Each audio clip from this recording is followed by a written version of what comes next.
Hey, okay. All right. So first of all, I'd like to thank everybody for coming to tonight's town hall meeting. Especially welcome the people that are joining us via Zoom and via YouTube. Tonight, the Lakes Committee is going to be talking about one of the more important resources of the community, our lakes. Not only are they an important resource in terms of the aesthetic beauty of the community, but they're important in terms of how the value of the community is perceived by ourselves and by potential owners down the road. Um, in addition to that, the Lake Committee is going to talk about the current status of the lakes, what's being done from a maintenance perspective, and some long-term plans to improve the overall health and look of the lakes. So with that, we will turn it over to the Lake Committee.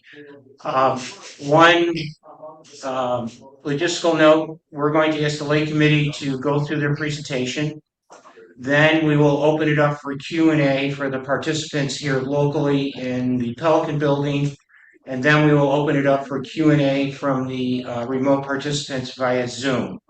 And just bear with us because Vic and I are both learning the ropes with Zoom, so we might be a little bit shaky as we transition to the remote speakers, but just bear with us. And as I mentioned earlier, it really helps if all remote participants have their mics on mute, so this will cut back on the chatter during the presentation. Okay. Hi, I'm Jane Simonelli. I'm the chairperson of the Lakes, and I'd like to thank everybody on the Lakes Committee for all the hard work we've done over the past couple of years. I'd like to introduce the Lakes Committee myself. There's Jackie, Mark, and Mary Beth, Brian and Patricia and Stuart at the end, and Lynn Smith is our board liaison. I wanted to start by saying that all the Lakes meetings are obviously open to the community. The schedule is posted on Sandoval Live. We also post vendor reports and our meeting minutes. And before I start the presentation, I want to say that we did take several of the pictures in the presentation from the Facebook. With that, we start with the Sandoval Lakes. We want to cover tonight the function of the lakes, the current health of the lakes, maintenance of our lakes, and repairs. In summary, the health of the lakes in this community is important to everyone in the community. It affects property values, they're a functioning system for flood control and stormwater. So it's important for everyone in the community, whether or not you live on a lake.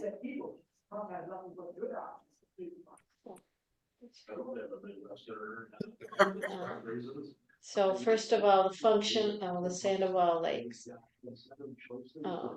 The Sandoval is by design a lake community. The primary purpose of the lakes is a storm water management system to store and clean water before it is discharged outside the community. It also provides a natural habitat for wildlife, and it enhances our community with its scenic beauty and contributes to property values.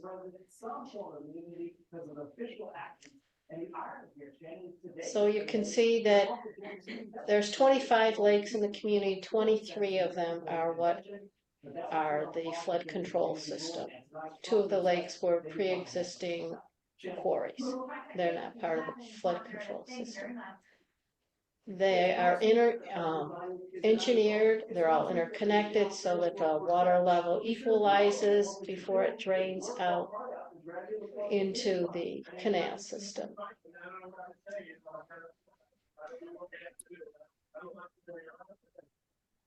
So I think everyone in the community must be aware of all the beautiful habitat we have for wildlife. We can see so many variety of birds, fish. There's otters, there's turtles, an occasional alligator. And the number one rule is never, never, ever feed any wildlife. It's unhealthy for the wildlife itself, makes them sick. It doesn't provide the nutrition they need, and then they don't eat what they should be eating. It makes them no longer afraid of humans, and they go up to humans for food, which is really a bad idea for an alligator. So the other thing is the droppings will attract pests and rodents. So unless we want rats in our backyards, we really shouldn't be feeding any wildlife. So can't emphasize that enough.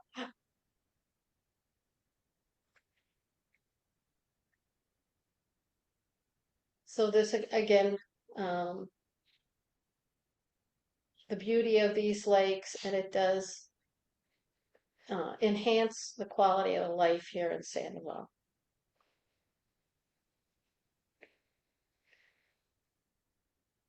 Okay, the health of the lakes.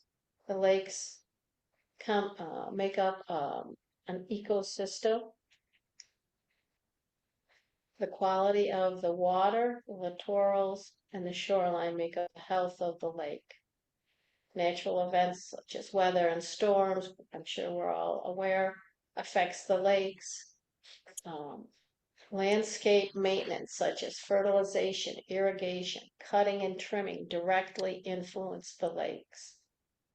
And any action or activity that you are involved in that causes drainage into the storm system, that goes into the lakes. Yes. So it's all interconnected.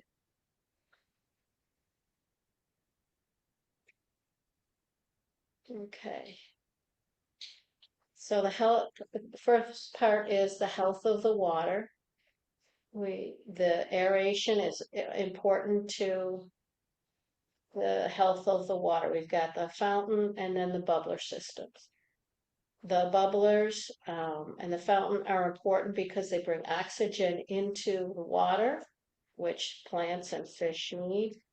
And the other thing that the bubbler does is it circulates the water so that nutrients and oxygen circulate from the top to the bottom so that the bottom doesn't become stagnant.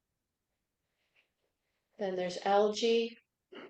Algae exists in all bodies of water. There's always algae there. Algae is an important part of the ecosystem. Some types of algae can be toxic, and if you have too much algae, it's a bad thing. So it's always going to be there. We try to manage that.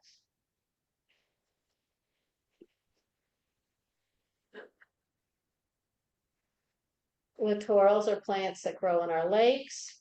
Healthy littorals help prevent the algae growth. The littorals use nutrients from the lakes so that the algae don't bloom. They help stabilize the shoreline. They provide a habitat for fish and birds. But again, some littorals are invasive species and those have to be controlled.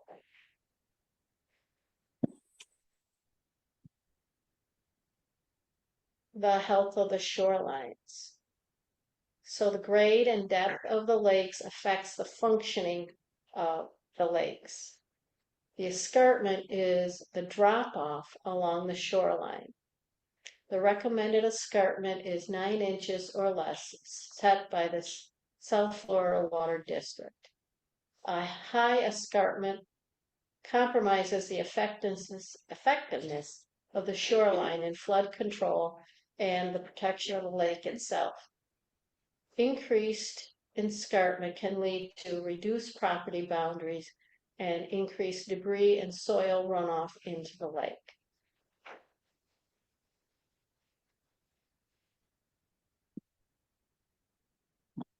the current maintenance of the lakes. Our current vendor is Solitudes. They maintain the bubblers and the fountain. They monitor and treat for algae. They monitor and treat for invasive littorals. The treatments are regulated by the EPA. We also have the Pond Watch, which is a volunteer program to educate citizens about the pond management and stormwater ponds. It focuses on identifying the source of nutrient problems, not just the problem themselves. And we receive monthly reports from them. Both the vendor reports and the Pond Watch reports are available at the Live Sandoval. And some of the things that residents can do to help, make sure that none of the landscaping trimmings goes into the lakes. We've talked with the Juniper, and they do the common areas, and they also do some of the community. We've talked to them about how to trim, how to be careful with trimming, including cutting the grass so that the grass clippings don't get directed into the water. Over fertilizing and over irrigating contributes to algae blooms. Every time we water our lawns, we're adding phosphorus to the lakes. Phosphorus is directly involved in causing algae blooms. The non-potable water we get from Cape Coral is huge levels of phosphorus. So that's one of the contributing factors. So we ask that you make sure that you're not overwatering and that your sprinklers are not facing directly into the water or the streets or sidewalks. If you're watering the street, that's going through the storm drains right into the lakes. Another problem we have is the invasive fish. In Florida, you should never ever return an invasive fish. If you're fishing, you should do catch and release. Unless it's an invasive species, you should never release an invasive species back into the water. They burrow into the shoreline. These burrows collapse, then your shoreline collapses, and you have some of the areas you can see it looks like a scalloped edge. That's from these fish. And if you really want to help out, we always need more members on the committee, Lakes Committee or the Pond Watch. And the other thing you can do is share all this information with your friends and neighbors.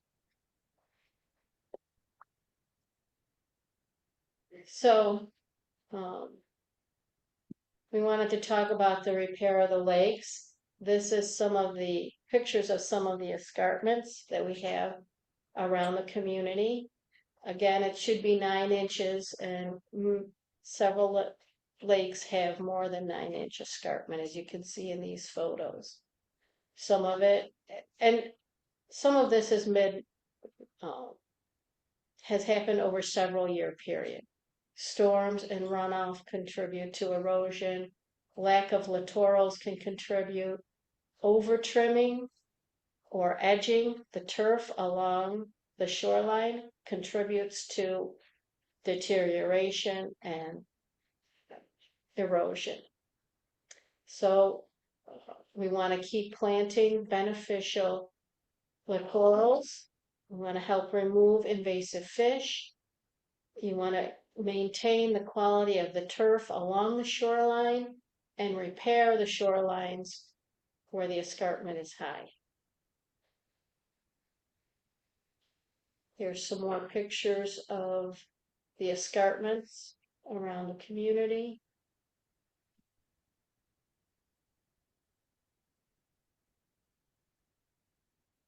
Okay, move on. Sorry, I got ahead.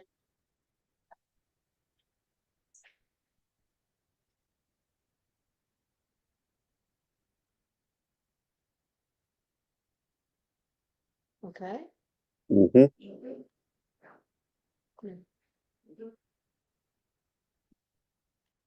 Just tell them we're catching up with Zoom. Yeah, Catch up. sorry, yeah, we're waiting on Zoom. I went too fast.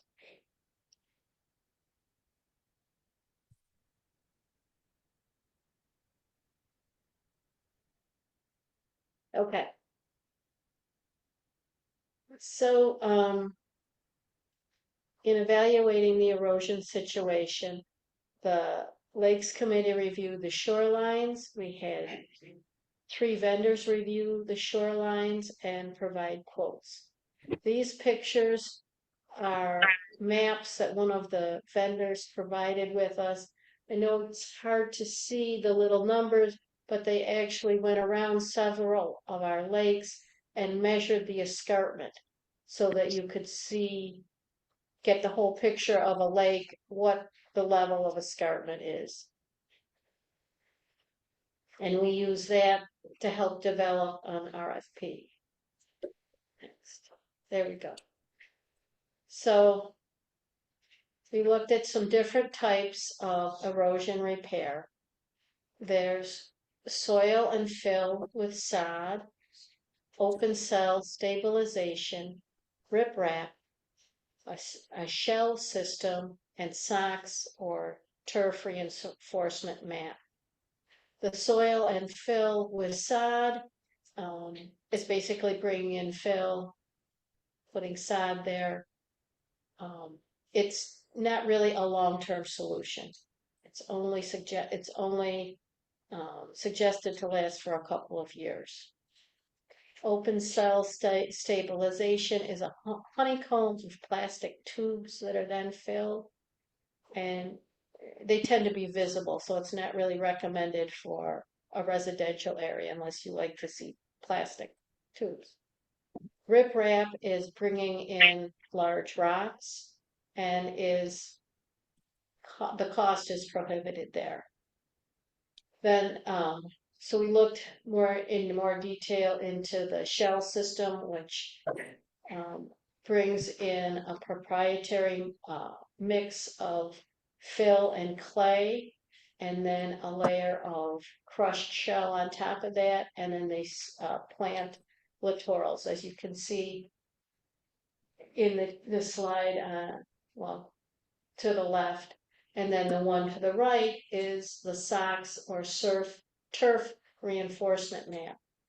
They bring in a synthetic mat, they lay it down, they stabilize it with anchors, they fold it over on itself and bring in fill for that. Then on top of that, they plant sod. So that's the picture on the right.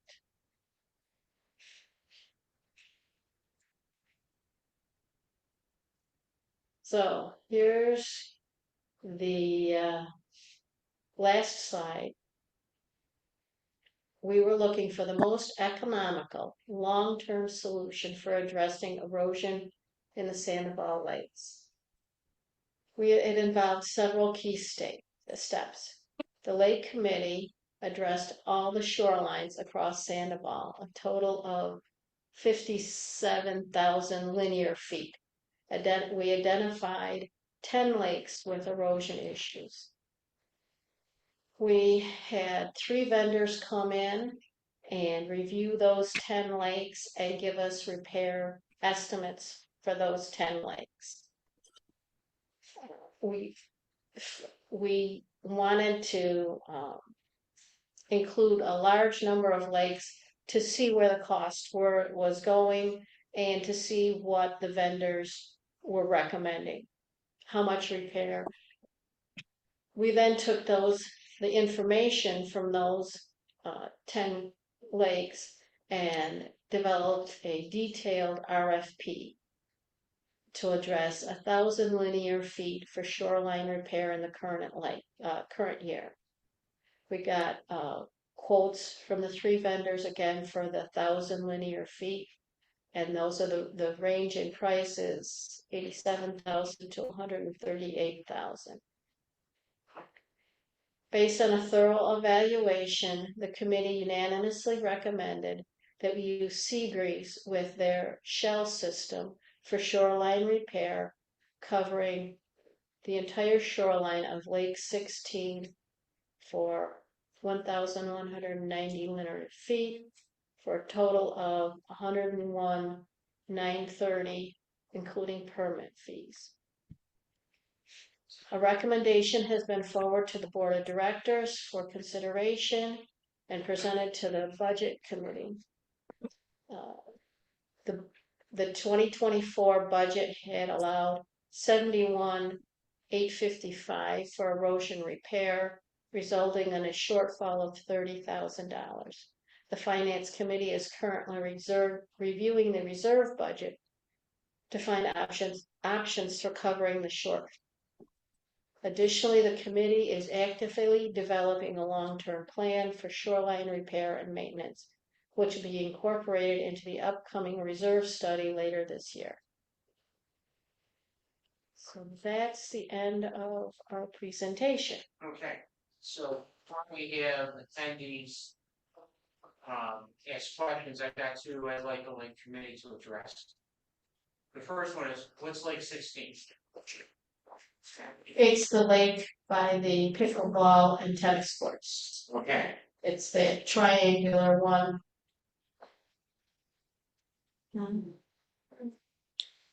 okay, so, It's the one on the left there. okay. And as you can see, the escarpment ranges from 11 inches to 17, I think is the deepest, 17 inches. 18 inches? Okay. You gotta speak into the mics. Oh, sorry. As you can see from the picture on the left, the escarpment is between 11 inches and 18 inches. I don't know if you can see that, but those numbers are. Okay, and this question before we open it up is, why did you pick the shell system? Want to take it off? Hi, can you hear me? Yeah. Okay. So the shell system was picked for a couple of reasons. Number one, we felt it was the most effective system because it had a better chance of sustaining the storms. We went out and we toured some of the communities that went through the hurricane, and they were basically untouched. It looks nice. The shell system looks really beautiful when it's all put in place, and it's a proprietary product that's more tangible, and we think it's the more permanent solution. One of the processes that we did was also to take a look and review some of the companies that use some of the other systems, and the responses from the people that had used those systems were less than favorable. So based on a process of elimination, we went with the company Seabreeze, and also cost was a factor as well. They did end up coming up with a lower cost alternative.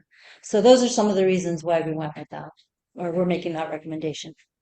Okay, very good. So if anybody in the audience would like to ask questions, please come up to the podium.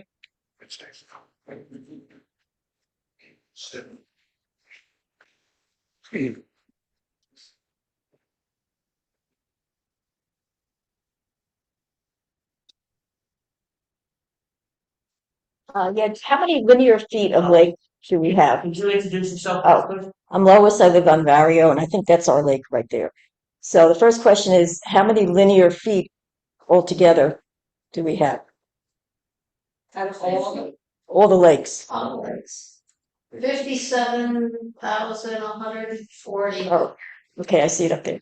Okay, and the second question is, did you grade the lakes? All the lakes, worst, best and worst? You have a grading for all of them?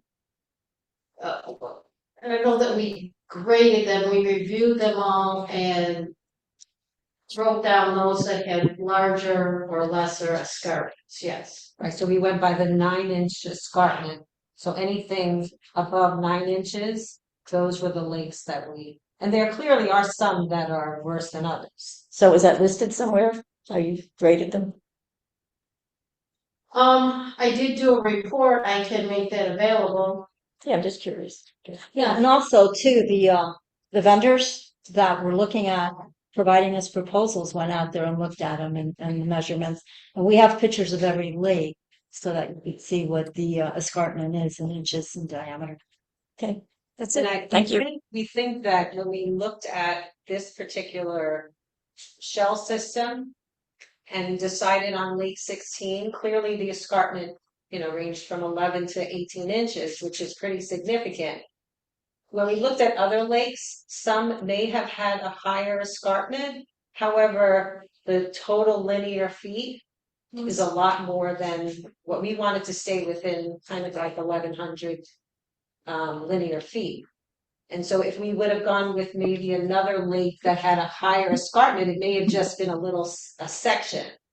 And we just kind of felt like allowing people that live around Lake 16 to see a finished product type of thing.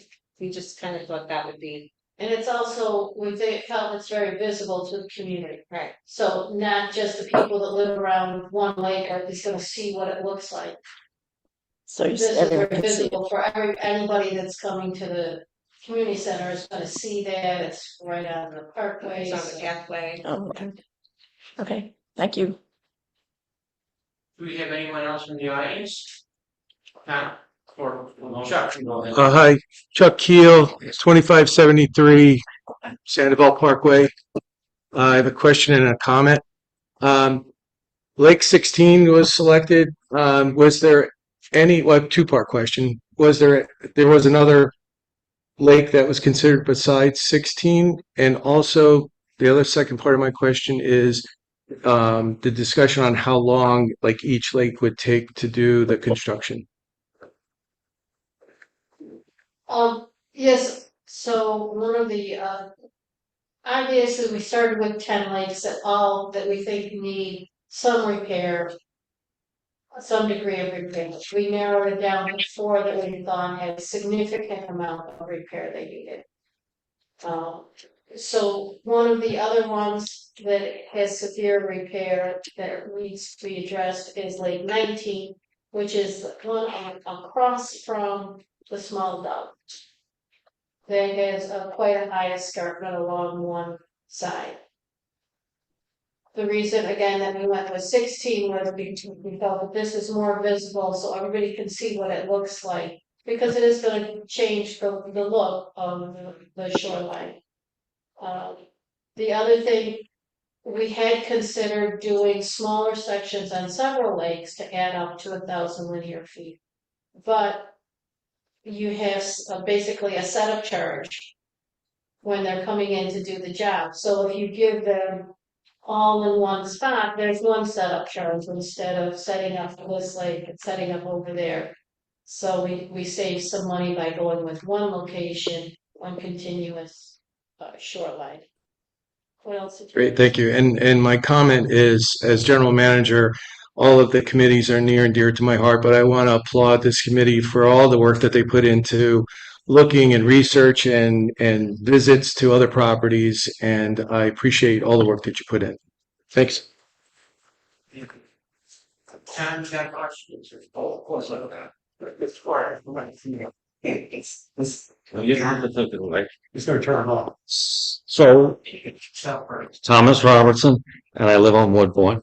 So let's see if I can understand this. This is actually going to be our first test lake. And that's one of the reasons you chose it, to be visible, and it's a good lake to test on.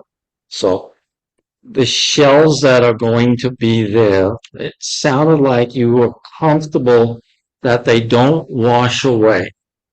If in fact they do wash away for some reason, how does that, if any way, affect the lakes themselves? Okay, so we did ask the vendor a lot of questions about that, and one of the communities that we went to, there was a lake there that was over 7 years old, the shell system. And I have to tell you, it looks pretty much like it does after a year. They had a tropical depression, not a hurricane there. I mean, it's in Fort Myers, so it didn't get a direct hit with Ian, but the water had filled up several feet above the shell system completely, and they had to rake in a couple inches of shell, and they came and did that, and it was fine. You could see there was no damage to it. It withstood that. So that kind of leads into the next question. Based upon rainfall or lack of rainfall, our lakes are going to have different heights. And I'll give you a short story. Way back 7, 8 years ago, we had 26 inches of rain on a Halloween day. We cleaned out our system. My cement overflowed at the bottom of my lake. At that particular time, the water was halfway up. It is nowhere near that. So based upon our cleaning out of the lakes, of the evacuation route, my water lake about my level went way down.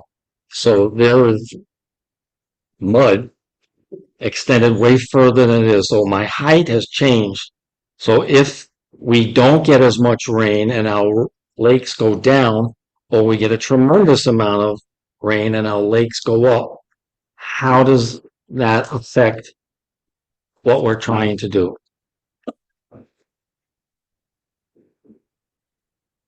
So, I mean, the lakes are designed to manage going up and down, and that's their design.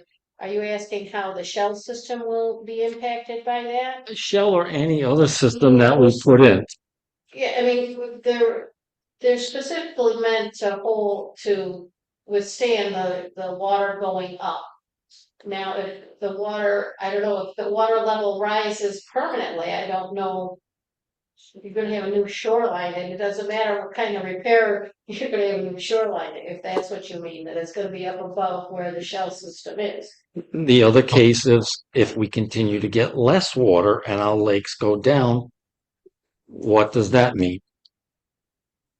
Which means we'll see more shoreline, which means Yeah, I mean, I think it would be more aesthetically pleasing to see the shell system rather than the mud. Right, but what that system is designed to do primarily is to stop the erosion. It's not there to keep the aesthetic views of fluctuation of the lakes going up and down. That's going to happen no matter what. But what it's going to do is stop the erosion and the loss of shoreline into the lake. And that's the bigger issue, and that's what it's designed to do. and of course, the fish can't go into the shells and embed themselves into there and make it get worse. that's the Right. plan. Well, the Seabreeze has told us that the process of the shells is an interlocking system that they have a patent pending on. So this system is basically where these shells are broken up to where they begin to interlock and hold together. So that's supposed to help the erosion from happening. And Discouraged. that seemed to be the best process that we could see working. The other ones had other problems where they would cut, they would break. And Yeah, and even the sod system, and it looks good, but it always doesn't bind with the sock. And so the sod system sometimes dies and it goes away. But we have to remember too and take into consideration, this is something that's taken a long time to occur. And it's not going to get any better. If we postpone it, it's only going to get worse. And down the road, it just might cost more to repair. So it's something that we have to address. We should address. So instead of kicking it down the road, so it doesn't get any worse. Thank you for your work and your answers. And some of the things that I think that Jane didn't mention is part of or addressing the issue of erosion. We talk about invasive fish, we're talking about littorals. And so this year, we also had 8,000 littorals planted last year, sorry, to try and, combat some of this. We can't just go around planting littorals and hoping that the erosion never gets fixed. Just that doesn't work that way. But that's another area that we're, trying to focus on as well.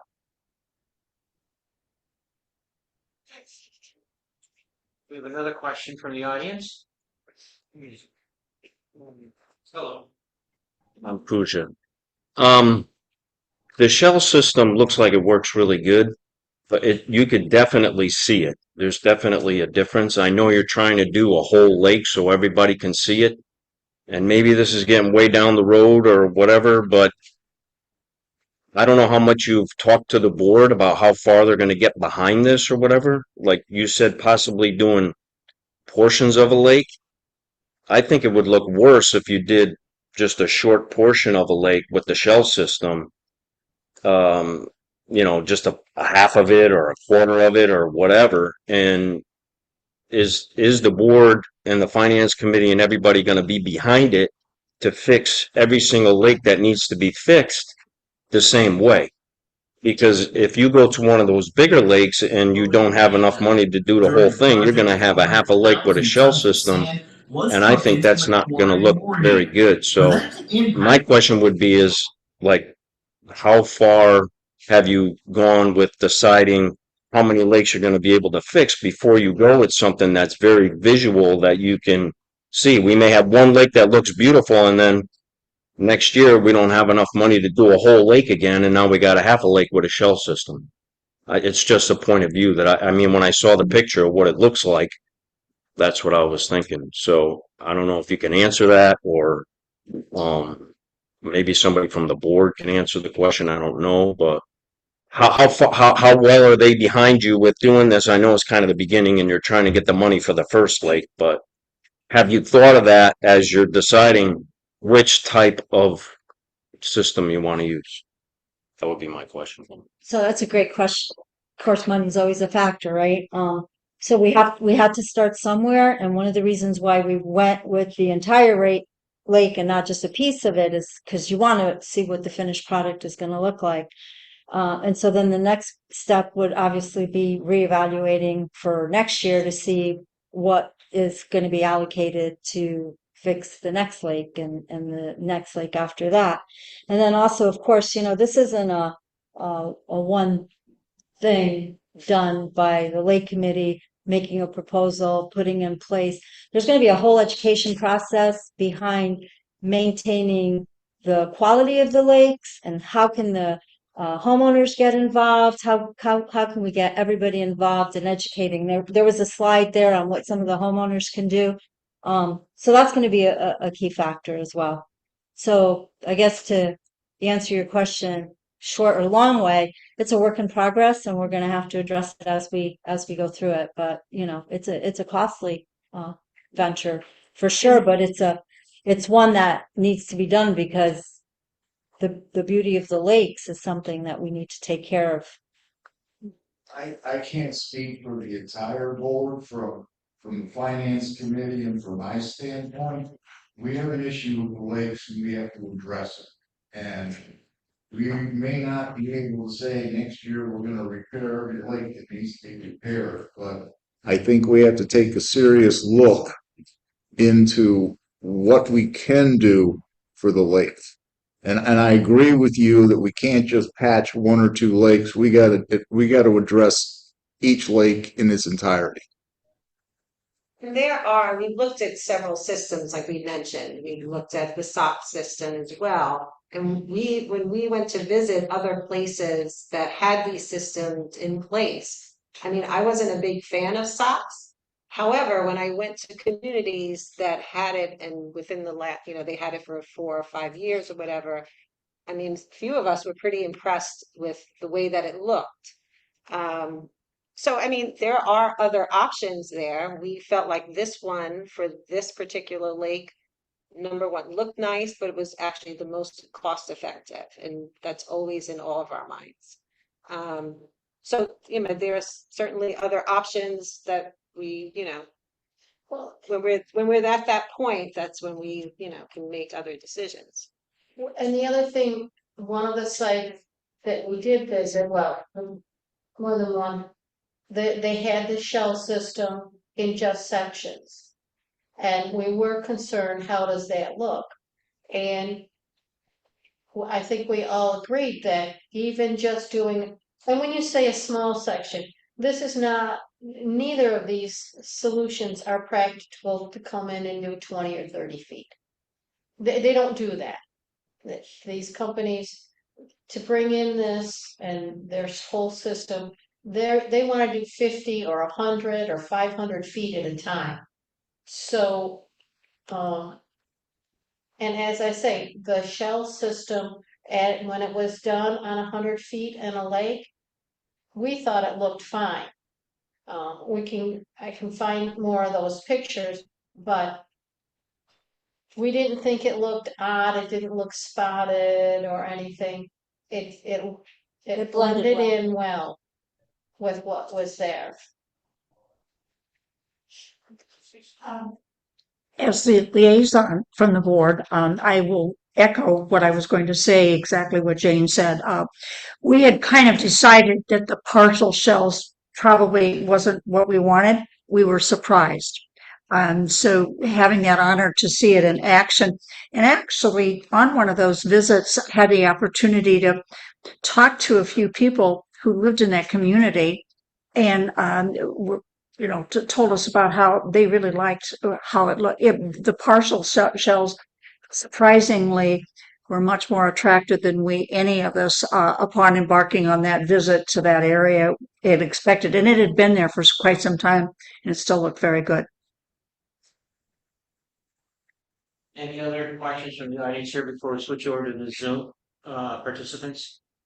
Okay. So Andrew Emmerich has raised his hand, so he's the first one that's going to speak. Andrew, you can unmute.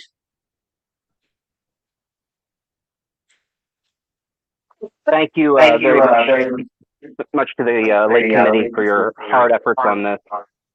I'm going to ask four rhetorical questions from a budgeting perspective. One, how do we anticipate moving forward financially from the recommendation of the Lakes Committee for the further repair on the 9 additional lakes that will need to be done over the next several years? Question 2, how do we handle the budget and financial concerns with regards to the other lakes within the community as we're dealing with these 10? Should they continue to fall into a state of needing repair as well? My question 3 for consideration is, are we being short-sighted as a community and a board by not addressing some of these other lakes in a more rapid period of time? Because leaving it undone, do we increase our costs down the road over the next few years? And then finally, to kind of echo some of the concerns of the other participants and observers of tonight, is there an annual cost associated with the new system that may or may not be more or less than the current cost we have in dealing with erosion on an annual basis?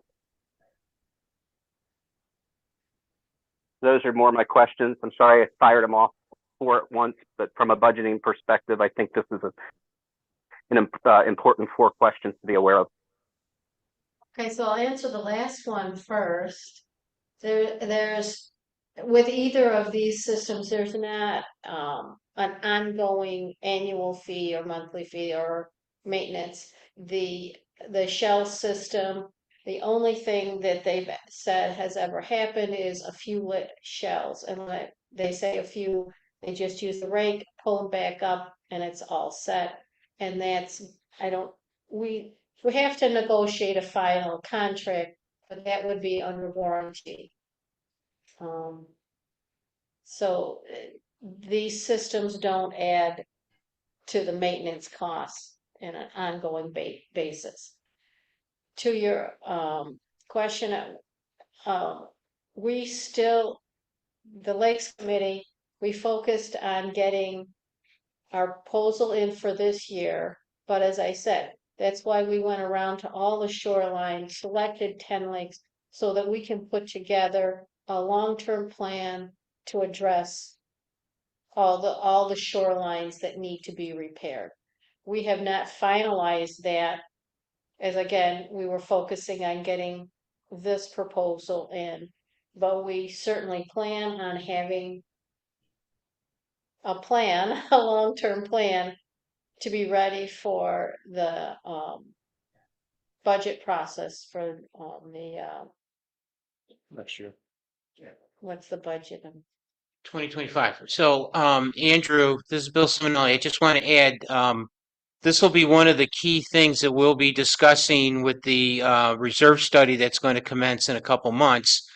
One of the issues, unfortunately, that we're grappling with today is the reserve study underestimated the cost of erosion repair on the lakes, which is why we're seeing a bit of a shortfall relative to trying to deal with the erosion question this year. And I think we need to have a serious long-term plan. And one of the good things with the reserve plan, it does take a 20-year view out of the lakes. So we can incorporate into our capital budgeting what it's going to take to do ongoing maintenance or erosion mitigation of the lakes over the next 5 to 10 years.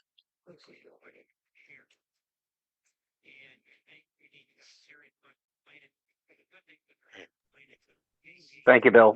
And again, one last follow-up is just, are we short-sighted as a community to not address some of these things in advance? I know this wasn't necessarily budgeted as the reserves, but if it's only going to cost us, and I say only, $100,000 to repair a lake today, but in 2 years, when we finally get to it, it's going to double our cost to do it. Are we being penny-wise, pound-foolish not to address some of these other 9 lakes at the same time we're dealing with this one after we've seen what the example looks like when it's complete? The only thing I would say, Andrew, is that when the finance committee looks at the 2025 budget and the long-term capital plan, they can look at different scenarios. I mean, in the end, the community is going to have to be on board with a plan that may require some increase in reserve assessments to do these repairs in a shorter time frame. So, there's sort of a balancing act that we have to go through as a board to decide what makes the most sense for the community, given that, from my experience is that we've got a very large nut to crack about 5-6 years down the road as we start dealing with the resurfacing of the phase 1 roads. So we've got to balance that with the fact that we're not a Naples community. So we have to, do something that I think is not only makes sense for the community, but also understands that we have to maintain some kind of financial integrity with our owners. Bill, can I just add a comment to that? Yeah. Part of what we're also tasking ourselves with as we go into the contract with the company is to negotiate with them. Is how do we benefit from a contract with them that's going to be long term? So it's not looking at just the one lake, but what's the strategy and what's the cost going to be for the other lakes? Because we're not looking to just do one. Obviously, there's a lot of need, and when we go into the negotiation with the company, is how can we get more done with less, less money to spend out? That's a good approach. I think trying to take a long-term view with the vendor. Exactly. But also keeping options open that if we choose to go a different route down the road, that we have the flexibility to go with a different vendor down the road. If you get to the point where the committee says, that was a great idea, but this is better now. Yeah, I mean, those are all things that we have to consider. We always have to have a walkout, right? Yeah. But they've got to have skin in the game to give us a better price, right? I have a question, Phil. Do we keep track, or have we kept track in regards to from, let's say, 5 years ago to now, how much we've spent in terms of the erosion and maintaining? So is this down the road actually more cost effective? It may sound like a big ticket price right now, but when you look back, how much money have we spent?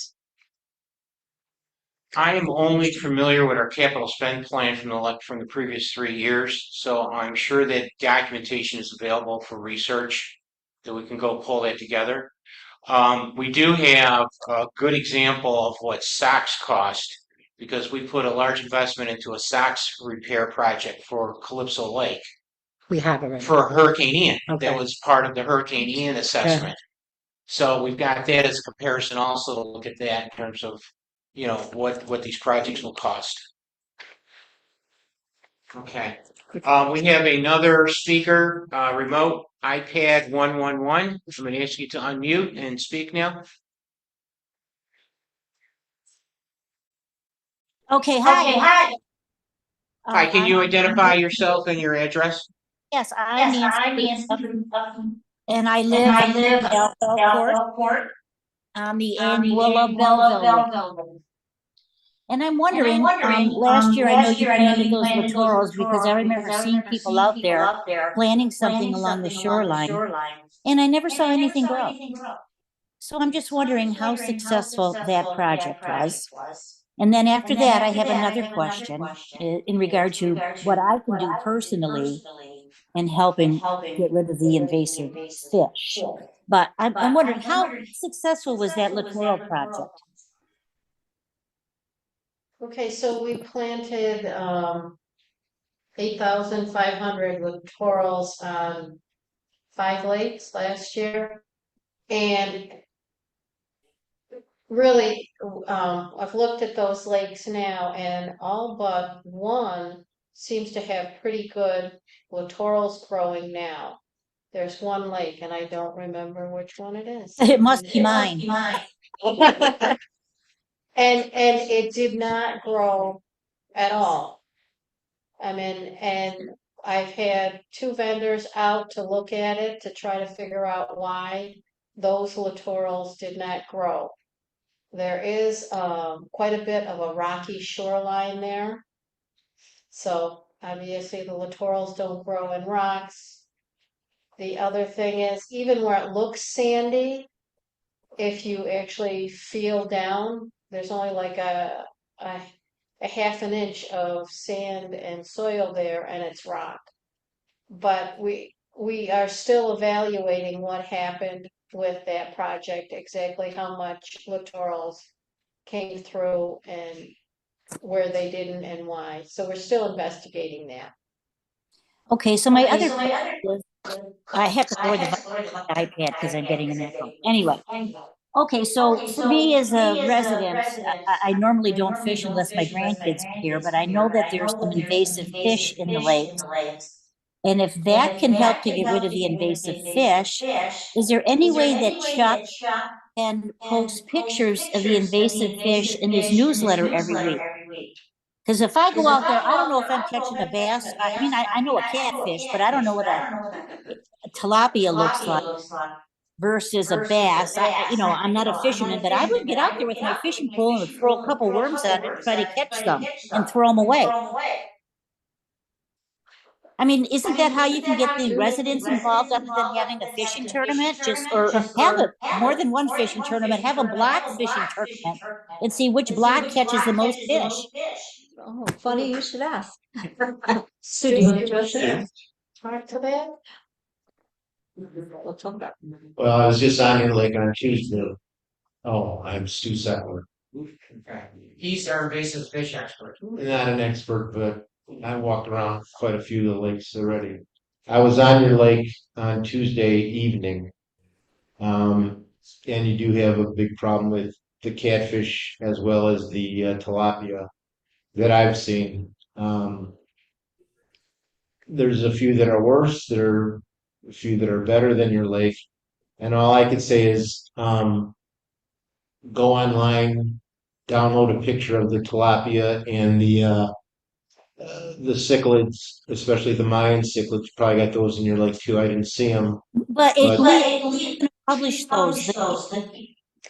Um, uh, do you know who your neighborhood rep is on your street? Yes. Okay. He sent something out and I back in it and the pictures were gone. Did you see the pictures? One time. I mean, I can kind of figure, I know a catfish. Yeah, so there was a flyer that you should have received based on the last meeting that was held with the neighborhood reps. So if you haven't, we'll take your name down. We can make sure that the residents are more aware, because that's one of the things that we want to make sure people are aware of what they can do to help within the community. I mean, as of a month ago, we were throwing them back in. We didn't know we were supposed to throw them away. Yeah, you don't want to throw them back in. So we'll get that information over to you, and maybe Chuck, we can maybe publish it more often so that there's more awareness. With the pictures, yes. Of Yeah, course. yeah. The grandkids were having a fishing event on August 4th. They could sign up and possibly win some prizes there. Now, was that one lake or all the lakes you live on? Yeah, they can fish on any lake they like in the community. Oh. And also, I just talked to Jessica today, and I'm gonna set up something for July 17th. If people want to ask me questions on what the best way to remove the fish out of the lake and how to euthanize them and everything else. So I think talk to Jessica, and I think July 17th. I think it's at 6 o'clock. We're gonna have people want to ask me questions about it. They're more than happy to come in here and talk to me. They're at the clubhouse? Yes. Great. Great. Thank you very much. Okay, I'm gonna put you back on mute. Do we have any other questions from the Zoom participants? You just need to raise your hand and I can then unmute you for speaking. Okay. One thing I'd like to ask if the Zoom participants wouldn't mind doing is shooting me a quick email to let us know how the quality of the presentation was to your end, because we're working to get better at utilizing this technology for these types of forums. So any feedback, good or bad, would be helpful to myself and Vic and Jack to understand what we can do to make things better as we continue to utilize the technology. And Andrew, you're raising your hand again? Yes, Okay. so the first thing I would recommend is that when we are asking questions on Zoom, that you mute the association computer. We're getting the feedback because we're asking the question on Zoom and we're hearing it bounce back to us when it comes live to you all. Got it. Okay, very good. Okay. And before we wrap things up, does anybody else have a question for the Lakes Committee? All right. First of all, I'd like to thank the Lakes Committee. They've done a lot of hard work on this. And I know they've got a lot of hard work ahead of them still to put together the long-term plan. And the next steps are to fine-tune the proposal. The Finance Committee will review what's doable within the confines of this year's budget, and we'll make the recommendations to the board, and then the board will evaluate it at our meeting on July 25th, and from there we then can potentially get into negotiations with a vendor to move forward. One question I have is there a better time of the year than other for this project to be done in the community? The best time is when the water is low. So dry season. Dry season. Okay. But Seabreeze has talked about, they talk about dewatering the lake enough to do this. Oh, okay. So you let it drain into the other lakes. Oh, okay. All right. Very good. All right. Once again, thank you. I'd like to thank everybody who participated in the forum. Thanks to the board members. This will be available for replay on YouTube, so you're welcome to go back and look at it again. And I'm sure if you have further questions, the Lake Committee will try to answer your questions via their email address. So everybody have a good evening. Thank you. Thank you.